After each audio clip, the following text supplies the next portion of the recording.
औज़ुबिल्लाहिमिनश्शैतानिर्रजीम बिस्मिल्लाहिर्रहमानिर्रहीम अल्हम्दुलिल्लाहि रब्बिल आलमीन अस्सलातु वस्सलामु अला सय्यिदिल अंबिया'i वल मुरसलीन सय्यिदिना व नबीना व शफीना मौलाना अबुल क़ासिम सल्लल्लाहु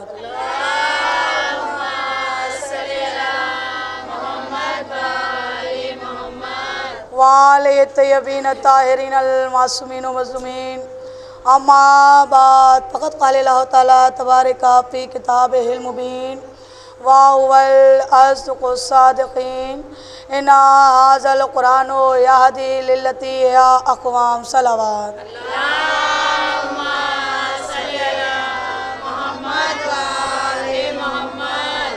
ईज़ान मोहतरम, सारी हम्द व सना सारी तारीफ़ अल्लाह की है जो लायक़ तारीफ़ है। वो परवरदिगार आलम जो इरशाद फरमा रहा है कि हमने तुम्हारे लिए सारा इंतज़ाम करा। कुरान हमारे लिए आया, नबुवत हमारे लिए आई, इमामत हमारे लिए आई। क्योंकि अगर अल्लाह क्या कह रहा कि हम सारा निज़ाम तुम्हारे लिए, सारा इंतज़ाम तुम्हारे लिए कर रहे हैं, क्योंकि कुदरत ने ऐलान करा कि इन्नल्लाह अस्तफ़ैना आदमा नूहन वाले इब्राहीमा वाले इमरान वालल आलमीन। अल्लाह कह रहा है कि मैं जिसे भेज रहा हूँ चुन कर भेज रहा हूँ। अल्लाह ने आदम को भेजा, नूह को भेजा, इब्राहीम को भेजा, आले इब्राहीम को भेजा, इमरान को भेजा, आले इमरान को भेजा। अब देखिए चुनने की ज़रूरत कहाँ पड़ती है? जहाँ पर सब बराबर के नहीं होते, वहाँ पर चुनने की ज़रूरत पड़ती है कि नहीं पड़ती है? चुना वहीं जाता है जहाँ सब बराबर के ना हो। अल्लाह कह रहा है कि हम चुन कर भेज रहे हैं, क्योंकि हमने किसी को किसी के बराबर खल्क नहीं करा, हमने किसी को किसी के बराबर पैदा नहीं करा। क्योंकि दिन रात के बराबर नहीं है, रात दिन के बराबर नहीं है, चाँद सूरज की तरह नहीं है, सूरज चाँद की तरह नहीं है। क्योंकि रात का काम भी अलग है, दिन का काम भी अलग है, सूरज का काम भी अलग है, चाँद का काम भी अलग है।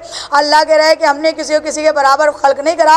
और जहाँ पर कोई बराबर का ना हो तो वहाँ चुनने की ज़रूरत पड़ती है। इसीलिए अल्लाह ने कहा कि हमने जिसे भेजा चुन कर भेजा, बहुत ही बेहतरीन भेजा, और जिसे भेजा इल्म के साथ भेजा। हमने किसी जाहिल को चुना नहीं है, क्योंकि अल्लाह को भी मालूम था कि अगर ऐसा दौर आएगा कुछ सवाल होंगे। अगर सवाल हो तो उन सवालों के जवाब देने वाला भी होना चाहिए, क्योंकि अगर सवाल के जवाब देने वाला कोई ना होता तो सवाल सवाल बनकर रह जाता, फिर कौन जवाब देता। इसीलिए अल्लाह ने कहा कि हमने इल्म के साथ जिसे भेजा आलिम बनाकर भेजा, किसी को जाहिल भेजा नहीं है। क्योंकि अगर जाहिल आता तो सवाल कैसे जवाब कैसे देता। इसीलिए अल्लाह ने कहा कि मैंने आलिम को भेजा, और जो आलिम आए हैं उनके पास सवालों के जवाब भी है। तो यहाँ कुरान आया, किताबें कितनी आई हैं? आसमानी किताबें 4, फिर उसके बाद नबूवत आई है, नबूवत जो आई है इसके बाद इमामत आई है।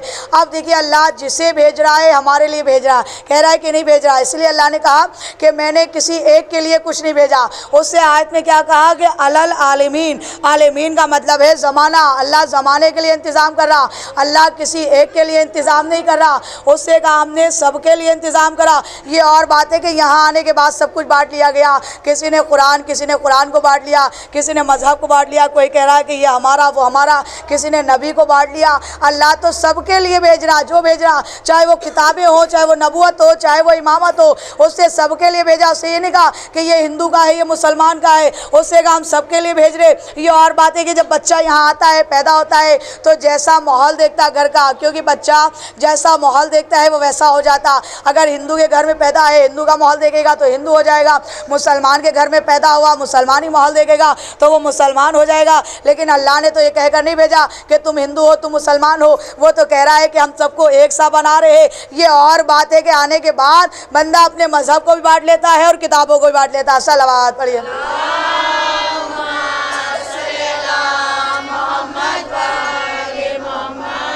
लिहाजा अल्लाह ने क्या कहा कि हमने मज़हब भी बांटा नहीं है, हमने किताब भी नहीं बांटी है, हमने कुछ बांटा नहीं है। हमने सब कुछ क्या, सब कुछ हमने भेज दिया तुम्हारे लिए। तुम्हारा काम है कि तुम कैसे इसको अपनाते हो। सलावत पढ़िए।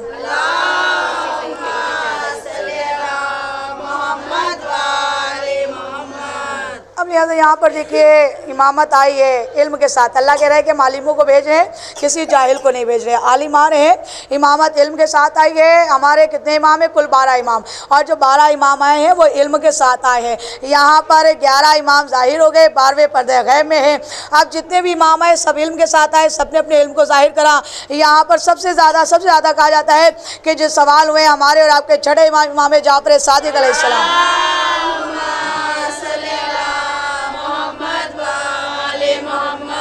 सबसे ज़्यादा अगर सवाल हुए हैं तो हमारे छठे इमाम से। और जाहिर सी बात है कि इनके पास इल्म तो था, ऐसा नहीं है कि सोचना भी नहीं है कभी कि इनके पास इल्म ज़्यादा था, पहले के पास नहीं था, दूसरे के पास नहीं था।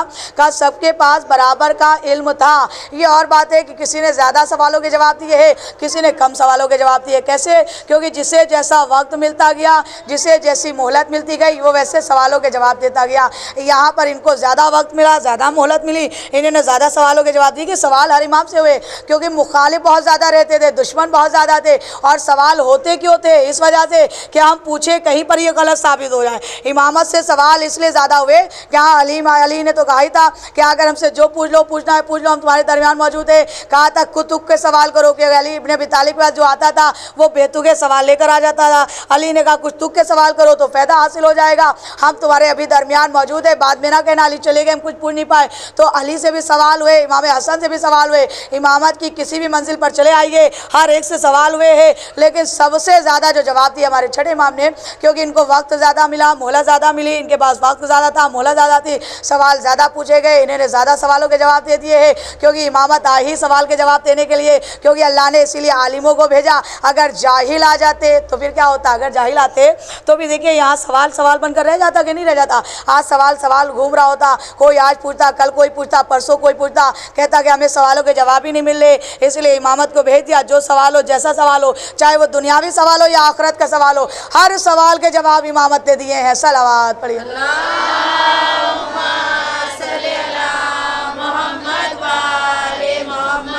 हर सवाल के जवाब हमारे इमामों ने दिए हैं। ऐसी बात नहीं है कि सवाल के जवाब, बहुत ज़्यादा सवाल पूछे गए।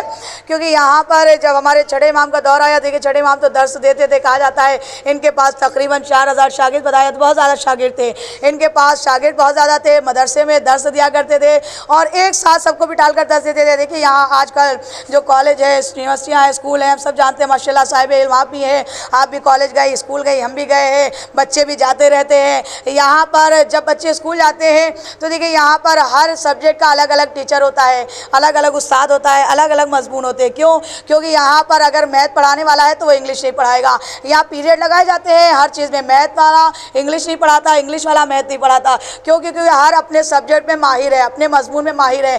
यहाँ पर जब इमामत आई है तो दर्स देने के लिए आई, और यहाँ दुनियावी इल्म देख ले, यहाँ पर अलग अलग टीचर होता है। अगर कोई बाय चांस, ये मिसाल दे रहे, कोई एब्सेंट हो जाए, कोई टीचर एब्सेंट हो जाए तो क्या होगा कि वहाँ पर अगर कोई एब्सेंट हो जाएगा, मैथ वाले से कहा जाएगा जाओ इंग्लिश पढ़ाओ, तो वो कहेगा कि हम मैथ में माहिर है, इंग्लिश कैसे पढ़ाएंगे। इंग्लिश वाले से कहा जाएगा जाओ मैथ समझा दो, तो वो कहेगा हम मैथ कैसे पढ़ा देंगे, क्योंकि हम तो इंग्लिश में माहिर है, हम इंग्लिश के टीचर है। इंग्लिश का टीचर मैथ नहीं, मैथ का टीचर इंग्लिश नहीं। लेकिन जब इमामत दर्स देती है, जब इमाम दर्स देते तो यहाँ हर मजमून का इंसान आकर बैठता है, शागिर्द बैठे, हर कोई बैठ रहा है आकर। मैथ वाला भी आ रहा, फिजिक्स वाला भी आ रहा, केमिस्ट्री वाला भी आ रहा, बायो वाला भी आ रहा, सब आ रहे के नहीं आ रहे। उस्ताद एक है, सब्जेक्ट अलग अलग है। उस्ताद एक है, शागिर्द हज़ारों है, सब्जेक्ट अलग अलग है। लेकिन इमाम ने ये नहीं कहा किसी से कि तुम्हें हम बाद में पढ़ाएंगे, पहले तुम्हें पढ़ा दें, या तुम्हें वो पढ़ाएगा इसे हम पढ़ाएंगे। कहा नहीं, कहा सब बैठ जाओ, यहाँ जिसे इल्म हासिल करना है हम देने वाले हैं। लेकिन यहाँ पर ये नहीं है कि अलग अलग पढ़ाया जाएगा सबको एक साथ। तो जाबिर इब्ने हय्यान जैसे भी बैठे हुए हैं, जाबिर इब्ने हय्यान जैसे भी बैठे हुए, और यहाँ पर बहुत शागिर्द है। उसी दौरान इमाम जब दे रहे होते, शागिर्द है बहुत, इमाम जब दर्स दे रहे थे उसी दौरान एक शागिर्द आता है। एक शागिर्द आकर कहता है कि फर्जंद रसूल, आपने ऐलान कर दिया कि यहाँ बग़ैर कलमे के इल्म दिया जा रहा है, कलमे की कोई शर्त नहीं है, बग़ैर शर्त के इल्म दिया जा रहा है। तो आपको ये ऐलान नहीं करना चाहिए था, आपको कहना चाहिए था कि जब कोई कलमा पढ़कर आएगा तब उसे इल्म देंगे। तो इमाम ने कहा कि जाहिलियत वाली बातें मत करो, क्योंकि यहाँ पर शर्त नहीं रखी गई है, यहाँ पर इल्म दिया जा रहा है, यहाँ मजहब नहीं बांटा जा रहा, यहाँ पर इल्म दिया जा रहा है। और तुम्हें नहीं मालूम कि जितना इल्म के करीब बंदे होंगे उतने ही अहले बैत के करीब हो जाएंगे। सलावत पढ़िए।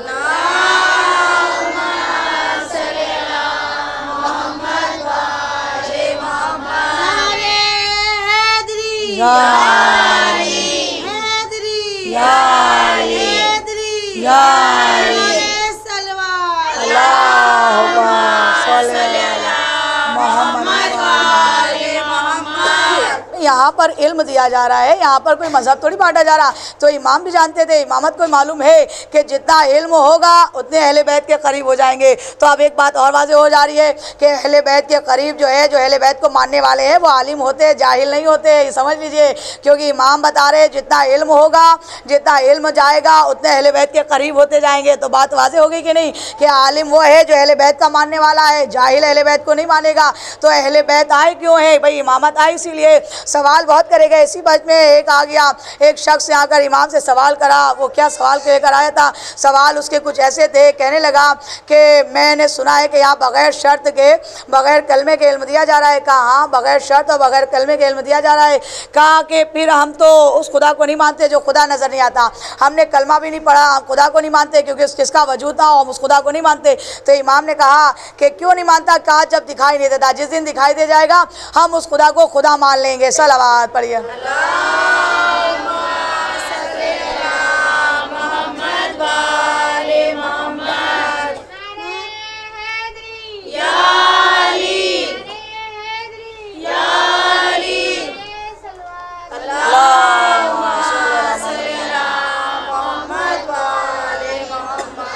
यहाँ पर इल्म दिया जा रहा है, हकीकतन इल्म दिया जा रहा है, कोई शर्त नहीं है।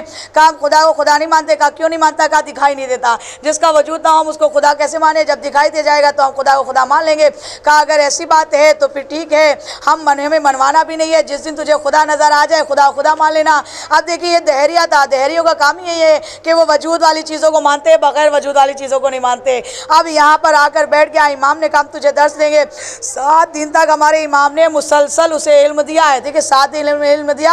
7वें दिन, 7 दिन के बाद जब इमाम मदरसे में आए तो इमाम ने कहा कि एक काम कर, मैं चाहता हूँ कि तेरा इम्तिहान ले लिया जाए। क्यों? क्योंकि जब आपने देखा तो ये कुछ बीजों को लिए बैठा हुआ था, पीस रहा था उन बीजों को, और उन बीजों को जो ये पीस रहा था तो इमाम ने कहा ये किस बीजों को पीस रहा है? कहने लगा ये हलीले के बीज है, मैं इनको पीस रहा हूँ क्योंकि इनका एक पेस्ट बनाना है। आपने कहा कि इससे जिल्द का इलाज होता है। इमाम ने कहा तो भी ठीक है, तेरा इम्तिहान ले लिया जाए। तो तैयार है, रेडी है, क्योंकि देखिए यहाँ 7 दिन के बाद इम्तिहान हो रहा है, और यहाँ जब बच्चे जाते हैं तो हर महीने इम्तिहान लिया जाता, नहीं इम्तिहान लिया था। First unit, second unit, third unit क्यों रखे गए? ताकि देखे बच्चे को कुछ आता है कि नहीं आता। हमने महीना भर पढ़ाया, टीचर देखना चाहती है, महीना भर पढ़ाया, महीने भर में बच्चे ने कितना सीखा, कितना नहीं सीखा। तो यहाँ तो महीने के बाद होते टेस्ट, और इमाम 7 दिन के बाद ले रहे। कहा 7 दिन हो गए, क्योंकि इमामत ने इल्म दिया। कहा 7 दिन हो गए, अब चाहते हैं कि तेरा इम्तिहान ले लिया जाए, तू तैयार है? कहा फर्जंद रसूल हम रेडी हैं, हम तैयार है। कहा आपको जो इल्म लेना है, जो पूछना है आप पूछ लिए, जो इम्तिहान लेना है। तो इमाम ने कहा कि ठीक है, इसी बीजों के मुतालिक कोई सवाल कर लिया जाए। कहा ठीक है। कहा ये बता कि जो बीज है, बीज पहले आए कि दरख्त पहले आया? कहने लगा कि बीज पहले आया। कहा अगर बीज पहले आया तो किस दरख्त से आया है? तो फिर कहने लगा नहीं, तो फिर दरख्त पहले आया होगा। कहा अगर दरख्त पहले आया है तो किस बीज से आया है? कहने लगा नहीं, तो फिर बीज पहले आया होगा। जब कंफ्यूज होने लगा तो इमाम ने कहा कि जवाब एक रख, अपने जवाब को बदलने की जरूरत नहीं है, जवाब एक रख और तू बता कि तू कहना क्या चाह रहा है। तो कहने लगा थोड़ा सोचने का वक्त दीजिए, हम सोच ले फिर हम आपको बताएंगे। सोचने लगा, जब सोच लिया तो कहने लगा हम इस नतीजे पर पहुंचे हैं कि ज़मीन के अंदर कुछ मादा है जो दिखाई नहीं देते, जो दिखाई नहीं देते वो जब मादा जमा होते हैं तो उस मादा से एक बीज बनता है, जब बीज बनता है तो दरख्त बना है। तो इमाम ने कहा, कहने लगा बताइए मेरा जवाब दुरुस्त है? इमाम ने कहा तेरा जवाब दुरुस्त है, लेकिन तू मेरे सवाल का जवाब दे। कहा क्या? कहा ना दिखने वाले मादे को तुम मान सकते हो कि ज़मीन के अंदर ना दिखने वाला एक मादा है जो नज़र नहीं आता है, तो ना दिखने वाले खालिक को नहीं मान सकते जो इन ना दिखने वाले मादा को जमा करता है। वो खालिक जो दिखाई नहीं देता फौरन सजदे में आ गया। जब सजदे में आया इमाम ने उसके सर के नीचे, सजदे के नीचे अपना हाथ रख दिया। कहा ये बताइए कि आपका सजदा क्यों कर रहे हो? कहा खालिक नज़र आ गया। कहा आप ही तो हमारे खुदा का, हमने कहा था जिस वक्त खालिक नज़र आ जाएगा हम सजदा कर लेंगे। इमाम ने कहा खबरदार हमें खुदा ना कहना, क्योंकि खुदा तो वादहुल ला शरीक है, खुदा तो लम यलिद वलम यूलद है। कहा जो बातें आपने बताई है वो खालिक बता सकता है, उसके अलावा कोई नहीं बता सकता। सलावत पढ़िए।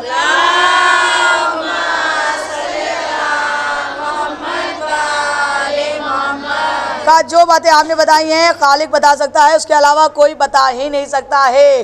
तो अब ये बताइए, ये इमामत है, इनके पास इल्म है, आलिम इन्हें कहा जाता।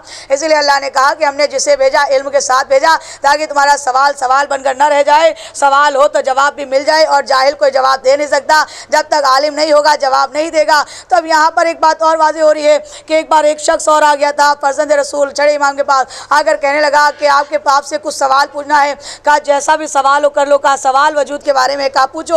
उससे सर से लेकर पैरों तक के सवाल करे, सर से लेकर पैरों तक के सवाल करे। सवाल क्या कर रहा था?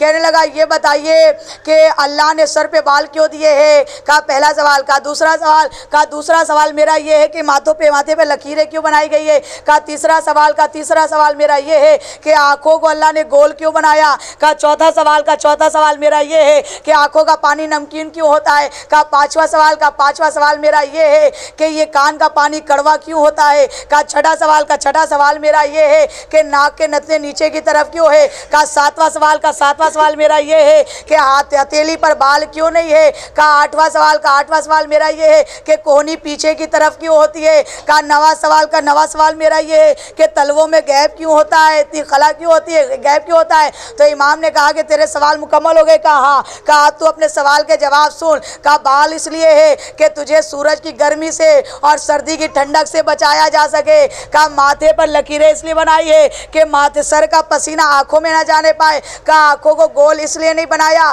क्योंकि अगर आंखें गोल होती तो कोई भी दवा तुम आंखों में डालते तो ये दवा जो है बह जाती। और सुन आंखों का पानी नमकीन इसलिए है कि आंखों के अंदर एक चर्बी है, देखिए आंखों में एक चर्बी है, उस चर्बी से हम लोग देखते हैं, ये चर्बी है जो देखने का काम करती है। कहा आंखों का पानी नमकीन इसलिए है कि अगर आंखों का पानी नमकीन ना होता तो जो आंखों के अंदर चर्बी है ताज़ा कैसे? क्योंकि चर्बी को ताज़ा रखने के लिए नमक लगाया जाता है। कहा इसलिए अल्लाह ने आंखों के पानी को नमकीन बनाया है। कहा फिर तेरा सवाल है कि नाक के नत्थे नीचे की तरफ क्यों है? कहा इसलिए क्योंकि सांस ले और दिमाग तक पहुंचा, सांस को खींच और दिमाग तक पहुंचा।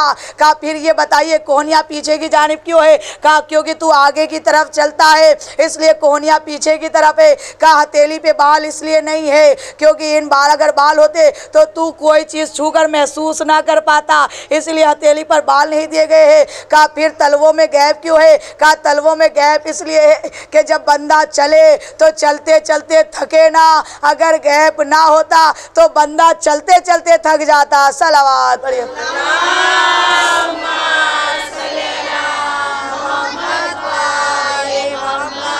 अगर बंदा या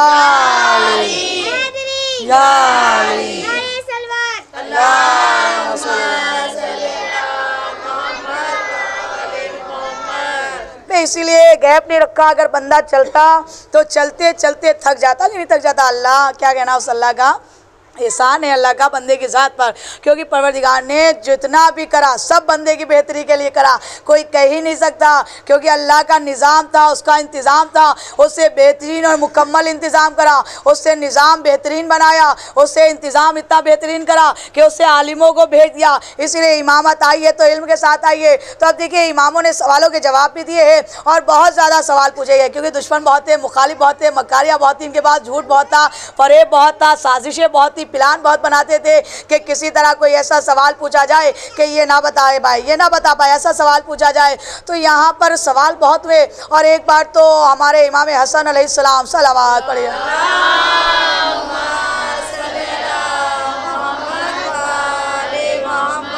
इमाम हसन अलैहिस्सलाम के पास जब हाकिम शाम आया है तो कहने लगा कि ये बताइए आपके पास इल्म है? कहा हाँ इल्म है। कहा हमारे सवाल का जवाब दे दिएगा। कहा जो पूछना है पूछ ले, क्योंकि इमाम जा रहे थे इससे रास्ते से रोक लिया, इमाम जा रहे थे रास्ते से रोक लिया। कहा जो पूछना है पूछ ले। तो इससे कहा एक सवाल है मेरा, क्योंकि इमाम जहाँ पर रुके थे इमाम के पीछे एक खजूर का दरख्त लगा हुआ था, इमाम के पीछे एक खजूर का दरख्त लगा हुआ था। कहने लगा मेरा ये सवाल है कि बताइए जो पीछे खजूर का दरख्त है इसमें कितनी खजूरें हैं? इमाम ने कहा कि इसमें जो है 3313 खजूरें हैं। इमाम ने जब जवाब दे दिया। तो कहने लगा रुक जाइए, अभी हम कैसे मानेंगे जब तक हम इन्हें गिनेंगे नहीं। हम जब तक इन्हें गिन नहीं लेंगे हमें आपका सवाल जो है समझ में नहीं आएगा। आप ये ना समझिए कि आप कह देंगे हम मान लेंगे, हम गिनेंगे भी ज़रूर। तो इमाम ने कहा कि ठीक है, तेरी मर्जी है, तेरी बात है, तू गिन ले, मैं जा नहीं रहा हूँ, गिनकर बता देना कितनी है। इससे क्या करा, देखिए खजूर के पेड़ को तो आप जानते ही है, खजूर जो है पेड़ों के पत्तों के पीछे छुपी हुई होती है, गिनना आसान नहीं होता है। अब कैसे गिनेगा। सिपाही को दरख्त पर चढ़ाया, दरख्त पर चढ़ाने के बाद कहने लगा कि सारी खजूरों को ज़मीन पर फेंक दो। सारी खजूरें उससे ज़मीन पर फेंकी। जब सारी खजूरें ज़मीन पर आई है तो अब यहाँ पर कहा कि इसको गिनना शुरू करो। जब इन लोगों ने गिनना शुरू करा, तो तादाद उतनी निकली जितनी इमाम ने कही थी। अब ये लोग कह रहे हाकिम शाम से कि तादाद मुकम्मल है, जो इमाम बता रहे उतनी तादाद है खजूरों की। तो ये कह रहा है कि काम करो, घटा दो इसमें से कुछ घटा दो, इसलिए कि इमाम की बात सही ना साबित होने पाए।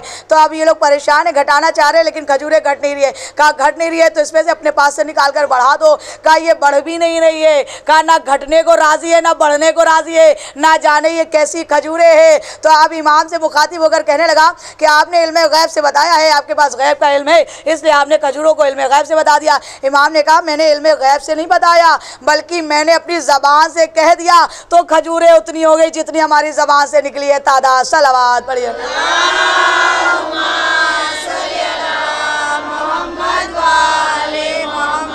मतलब कह दिया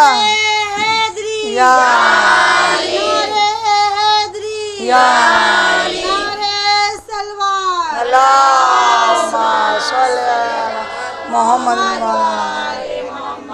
अब आपकी समझ में आया भाई इमामत उसे कहते हैं। यहाँ पर का कभी ये ना सोचना कि ये कह नहीं सकते, बताएं इल्म लेकर आए और इनकी ज़बान से निकला हुआ लफ्ज़ जब कुरान का हरूफ बन जाए, कुरान की आयत बन जाए तो इनकी निकली हुई ज़बान का लफ्ज़ सच नहीं होगा। इमाम को इल्म गैब से कहने की ज़रूरत नहीं, ये जो ज़बान से कह देते हैं वही होता है। इसीलिए तो वही कहा जाता है कि जब अली इब्न अबी तालिब ज़िंदा को मुर्दा कहते थे तो मुर्दा ज़िंदा हो जाता था। जब ज़िंदा को मुर्दा कहा तो मुर्दा जो है ज़िंदा मुर्दा हो गया, जब मुर्दा को जिंदा कहा तो मुर्दा जिंदा हो गया। दोनों बातें। इसीलिए अली जिसे चाहते थे जिंदा भी कर देते थे, जिसे चाहते थे मुर्दा भी कर देते थे। अब जो ये दुश्मन है ये सारे इमामत का इम्तिहान ले रहे हैं। बहुत ज़्यादा इन लोग परेशान रहते थे इमामत से। क्यों परेशान रहते? तख्त ताज मेरा है, हुकूमत मेरी है, माल मेरा है, ख़जाने मेरे हैं, लेकिन मानने वाले सबसे ज़्यादा इनके हैं। इनको क्यों मानते थे? इन्होंने तलवार के ज़ोर पर किसी को नहीं मनवाया कि तलवार से कहा हो खुदा खुदा मानो, तलवार से कहा इमाम को इमाम मानो।